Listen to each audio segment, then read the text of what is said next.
unë si institucion, në përshkrimin e punës që kam dashur që nëpërmes të bashkëpunimit multikulturor dhe ndër qyteteve, por në forcim të marrëdhënieve të dy shteteve, Shqipëri dhe Malizi,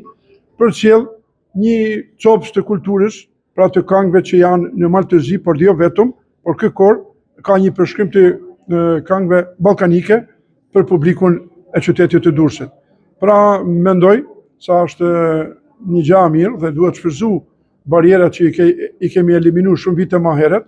sidomos kur tashma nuk kemi problem kalimit kufinit dhe tjerë, dhe se manifestimet të tilla në rrafshin kulturor mendoj se janë të mira dhe se ne shqiptarët e Malizi vazhdojmë